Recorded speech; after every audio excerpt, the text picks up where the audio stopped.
My name is Dr. Amina Mohammed Baloni. I am the acting board chair for SCIDaR, also a public health practitioner and a consultant physician. I don't know if people aspire to leadership, set out to aspire to leadership initially. I come from a family of 8 and I am the first sibling. So it's sort of a leadership position that I've had from the beginning of life. But as you work, in the health space and you train as a doctor and you're working in the clinical space, the doctor leads the health team. So that is also a leadership position that comes with the profession.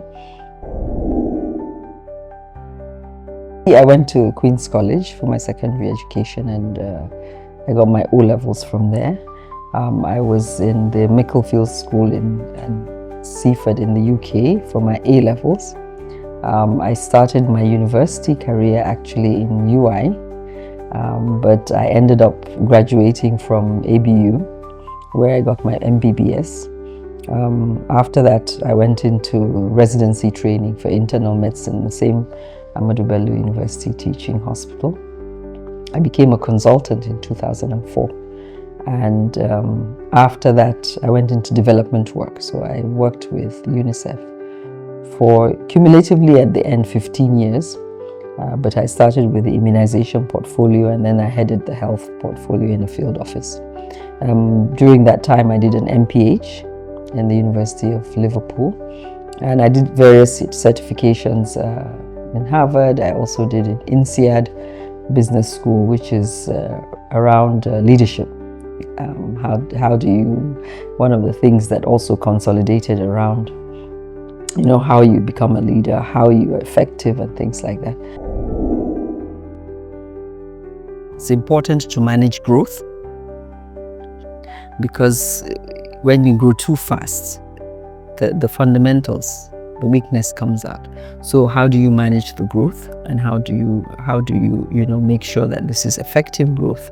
Of course, diversify resources, funding sources. How do you attract more funding so that the good work that you do, doesn't stop? How do we become influencers? Especially, how do we influence policymakers to take those right decisions using the data that we have, the learnings that we have, and then make sure that people know what we're doing. And document this because that's how you get known, and that's how people understand what you do and see your impact. So it's very important, I think, that there is equity, and equity means that we have equal opportunities. We're not asking for favors. For me, the definition is not giving someone, it's giving them equal opportunity to rise.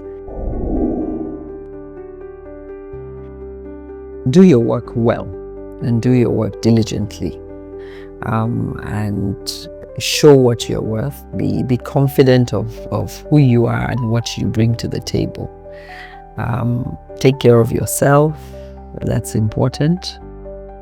Because once you take care of yourself, you're able to do all those things.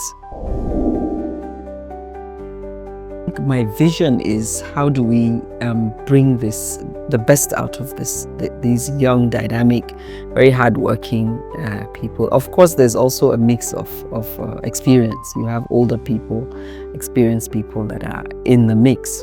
So how do you bring, the comparative strengths? So the youth, the energy, the dynamism, the innovation, thinking out of the box, and then you with the technical expertise and the experience. How do you support the staff for them to feel that they're valuable?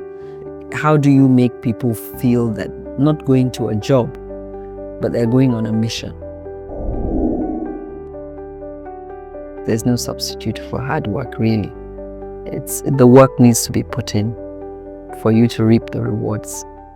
Do it well, have integrity, make sure that women are coming behind you, not close the door after you.